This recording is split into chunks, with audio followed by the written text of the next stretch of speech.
following podcast contains adult content. It is not suitable for minors, professional settings, or the faint of heart. Foreplay Goes South is open mic storytelling. Hosted monthly by Metanoia, attendees share their intimate, sultry, salacious tales. The stories you're about to hear are recorded live at Petra's in historic Plaza Midwood, Charlotte, North Carolina.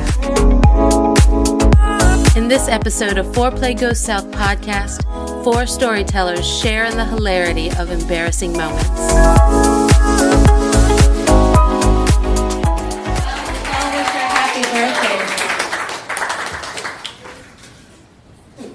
Thank you. I have a funny story for you guys that I think you'll like. Here we go. Oh, con. That includes props. Props. So,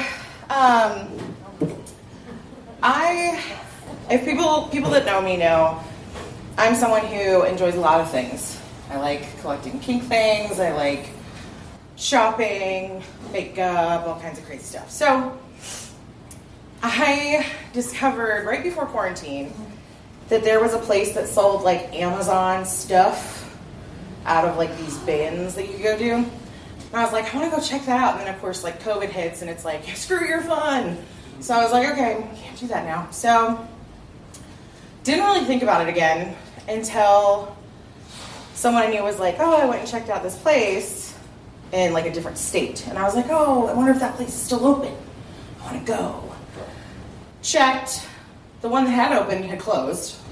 But, silver lining, there was another one. And it was like 2 hours away in South Carolina. And I was like, road trip? So, pinged one of my friends and I was like, hey, do you want to go on a pointless road trip tomorrow for no apparent reason to go look at bins of things that people have returned? Yes. And she was like, yeah. So, we jump in the car, we drive down, thinking that this is going to be like very average day, right? So we get there and it is like an old like Kmart, I guess, that had closed at some point. And you walk in, it's just like troughs of things. And they won't let you bring in like a bag because you might steal things. And I was like, okay. So have a wallet. They give you a giant blue IKEA bag and they're like, whatever you want to put in there, everything's $5. And we were like, all right. So you start like wading through stuff. And you see people who are like professionals in masks, gloves, and they're like in it. And you're like, I'm not that serious. No, I'm not. But you start going through everything and there are some things that are in boxes, right? That have like little description tags. And some of the description tags say kind of what it is. So it might say like coffee mug. Great. So I'm going through these bins and I come across a box and I turn it over and it says like wooden massage roller. And I'm like, oh, it's like one of those like bamboo things, like, you know, great. So I put it in my little basket because I like those. And then I found another box like 2 rows over and all I saw in it was like a number with a 0 and then inch dildo. And I was like, who's been shopping at Amazon? And who returned it? Like, what had to have happened for this to come back? And so I was like, will I pay $5 for a laugh? Yes, I will. And for a good foreplay story. So I was like, yeah, I'll do that.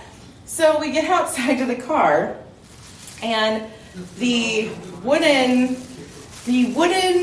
back roller, I open it up. Not a back roller. Not a back roller. Not wooden. And fantastic. All right. $5 later, I'm a happy lady. All right. So then I'm sitting there and I'm going, okay, so if this is box number 1, what's in the hidden inch dildo box? So I open the box, and what comes out shocks us both, all right? Because it is this monster that is the size of Canada, all right? And if you're listening to the podcast, I'm sorry you can't see it. Just be aware that it's taking me more than a minute to pull it out of the box. So this fancy little fan comes out of the second box. And I'm like, this just went to a real good story. And so bring it home.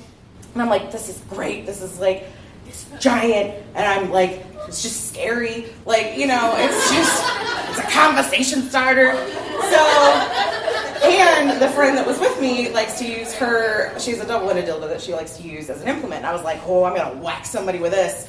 And so I knew that this was going to be a good time.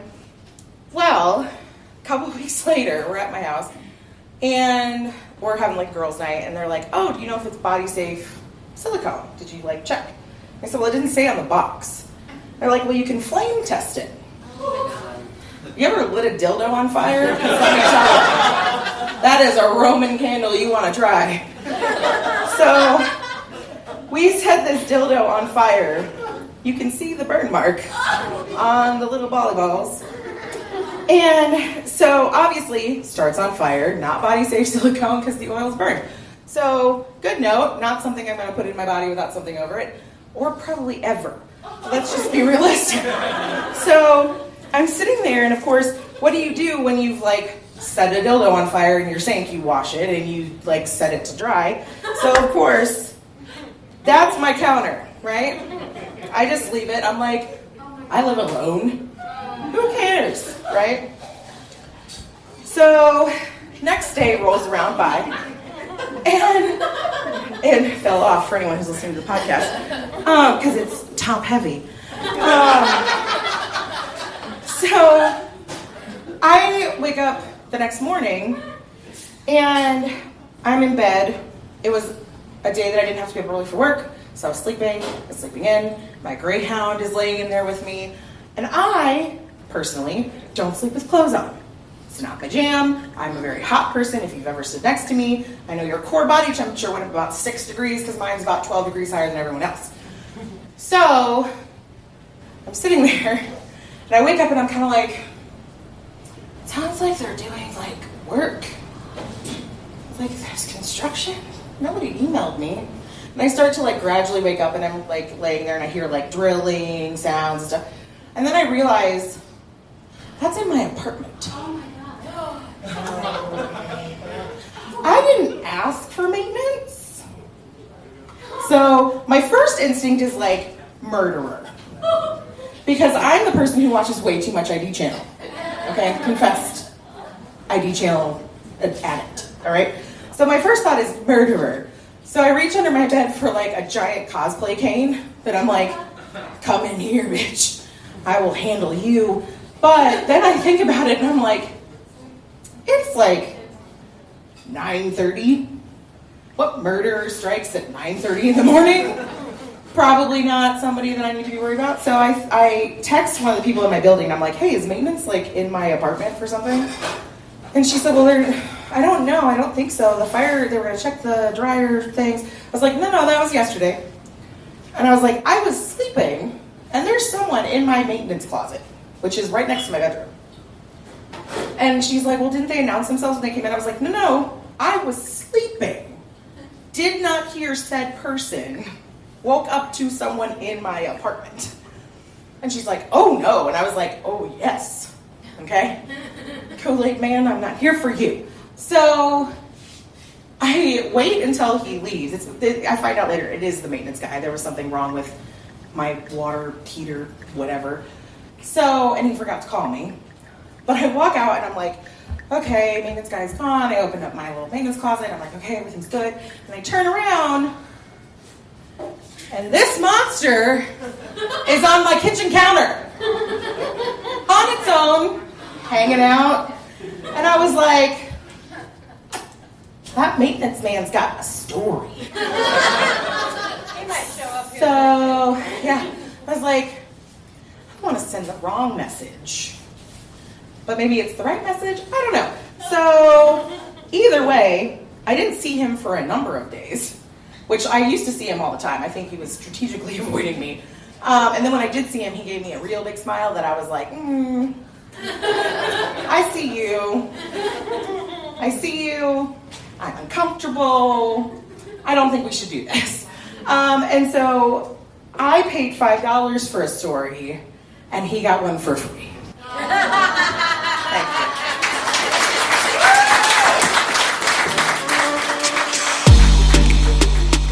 you. In that last segment, V joins us on her birthday to tell us all about her monster mishap. Our next storyteller gives everyone a taste of their silliest mindscapes.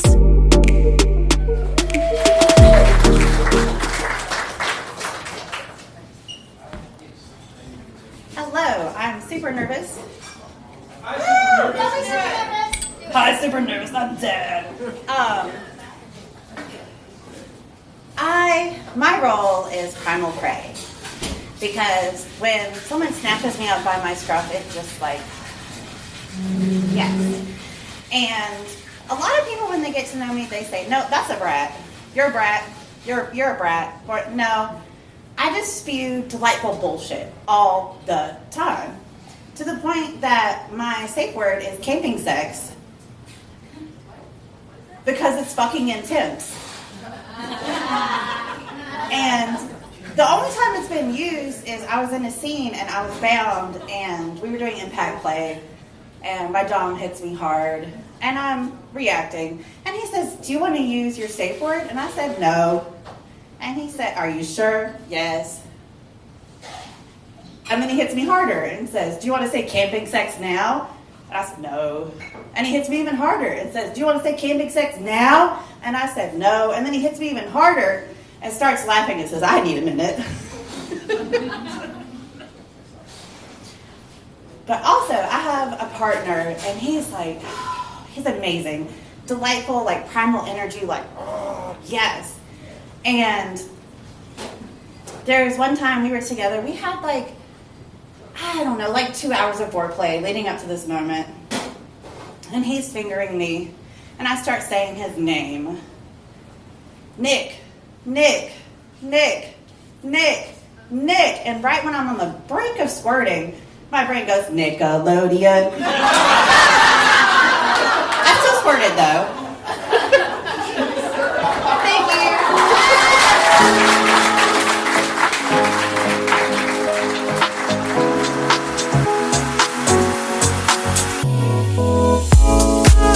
you. Next up, Sky Princess gets the ass end of the stick.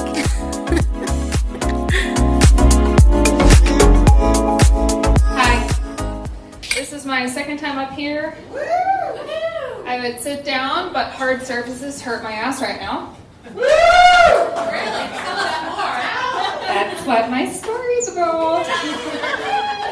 Okay, so 4 years ago, I played co-ed kickball. I'm at home base, me and the catcher, and this guy, I can tell he's coming in, the ball's coming my way, I'm like, there's no fucking way that this ball is gonna make it to home. So I step out of the way, home base. Home base is there. I'm here. This monster of a man decides to be like, oh, I'm going to hit home base and run into her. I physically, according to other people's eyeballs, go flying backwards, land on my tailbone, and bounce. I curl over in the fetal position. I'm like, I can't move. I think I broke my back. And the umpire is like, we have a game to go. Can you, get up? Fast forward. I bruised my tailbone. It wasn't broken. So let's go to 2 weeks ago. So I'm with my special person. And he knows how to push my boundaries, and I'm okay with it. So I'm kind of new to anal. I'd say maybe a month. I know you remember this story from last time. Yeah. So for those of you that were here last time, I went from a level 1 butt plug to his girthy dick. It wasn't an issue. It was like my ass was waiting for him the entire life, right? It was like, take me. So anyways, I'm in kind of like a puppy pose, downward dog kind of thing, and he's fucking me. And I was like, baby, put a finger in my ass, please. And he goes, all right, does it. I'm like, oh. And he has this way of knowing my ass more than I know myself. And he goes, it wants more. I was like, no, really?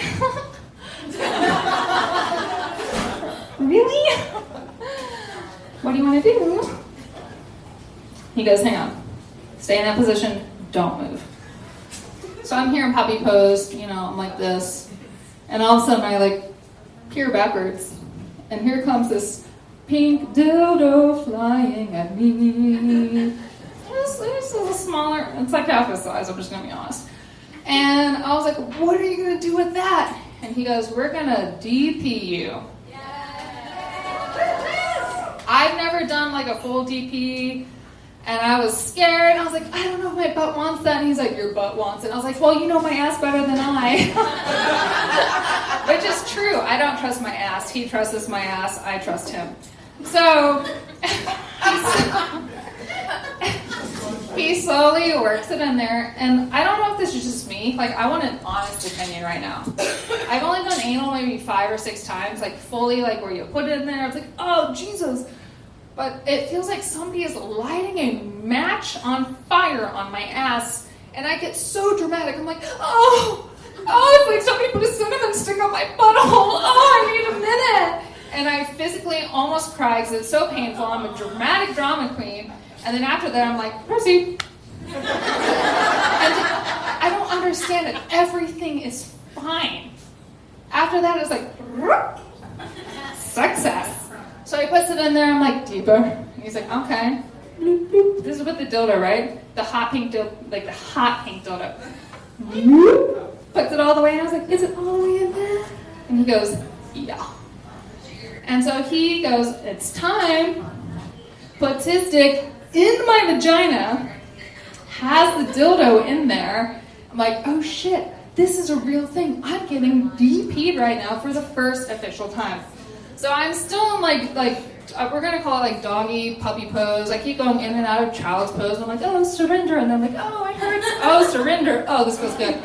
So then he starts doing this thing where he's like pulling the dildo in and out while he is fully in me, right? And then he stops.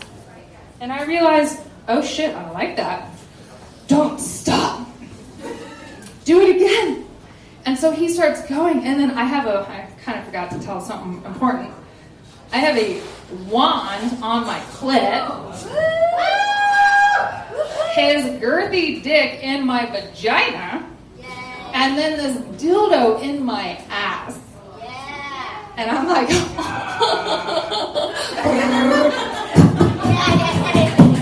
and then all of a sudden I was like, oh, it's getting deep. Oh, I like this. Oh, fuck, this is a lot. Can I handle it? Yeah. Oh, I'm coming. And I can't. Well, I'm like waiting for him to come. And I'm like, oh, baby, I want you to come, blah, blah, blah. And then all of a sudden it just hits me. I need to tap out. Oh, shit, something is wrong. It's like, babe, I need a break. I need to go to the bathroom. He's like, okay. He pulls out, and like a reverse slingshot. The dildo goes, just pops out in one fell swoop, falls on the ground. I hear a boom. I'm like, oh, that's cute. I'm embarrassed. I fall to my side into the fetal position, and then I realize, oh shit, something's not right. So I like, kind of like gently scoot off the bed. I put my leg down one at a time, and he's like, are you okay? I was like, I'll be right back. So I go to the bathroom like this, right? Like I've been fucked for hours, which I hadn't been. I had to like lower myself onto the toilet, like,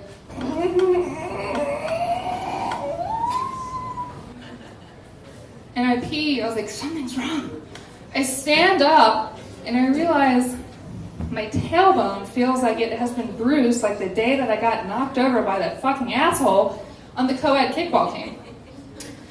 I come back, I was like, babe, I'm tapped out for the evening. I'm sorry. I feel like I've re-broken my tailbone. The next day, I talked to my chiropractor. Talk about an embarrassing conversation with your chiropractor that took care of me 4 years ago for an external issue.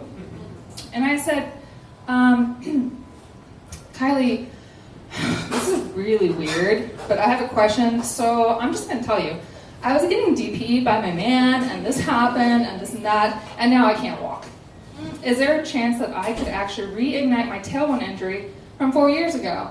She didn't respond for like a day and a half. I was like, bitch, what?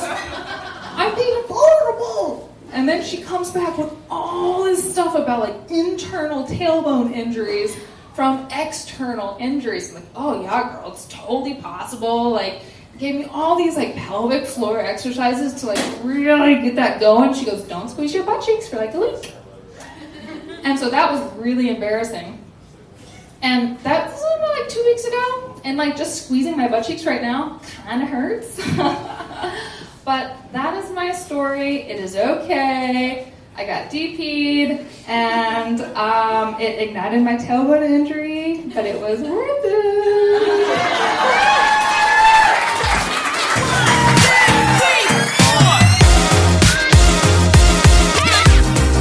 Up next, Spike volunteers as tribute to the Foreplay stage.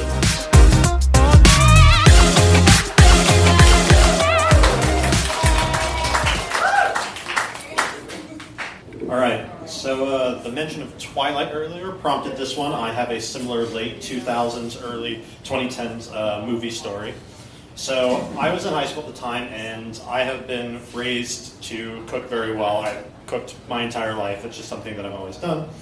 And unfortunately, this habit, along with a separate habit of mine, earned the girl I was dating at the time a nickname that really was my fault, but was her shame and embarrassment. So I have always eaten incredibly spicy foods. Whatever the spiciest thing you can think of, I've probably eaten it. And this has been a thing throughout my life. And so there was a weekend in high school, I was dating her, and she had come over to my place because my parents were out of town for some amount of time in the morning, and so I, as a romantic gesture, made breakfast burritos, the sexiest of all foods, as we're aware. And of course, because everything that I make is spicy, I included jalapenos in it. So we get through, we have the meal, it's good.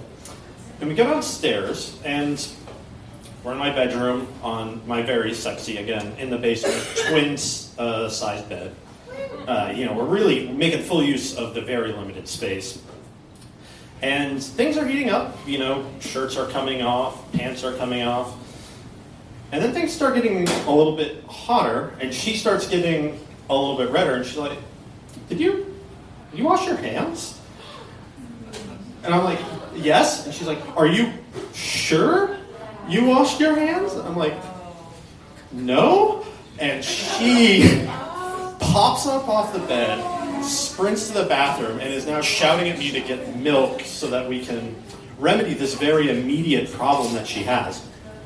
Now, I am a senior in high school at this time, and I'm not going to say that I was the most honorable gentleman at the time, so some version of the story may have slipped out. And at the time, in theaters, a very popular movie you may have heard of was The Hunger Games, featuring Katniss Everdeen. Now, if you guys remember back to this film/book, there was a nickname that Katniss Everdeen earned, which was the Girl on Fire. And unfortunately, for about 6 months, the girl that I was dating had earned herself the nickname, the Girl on Fire.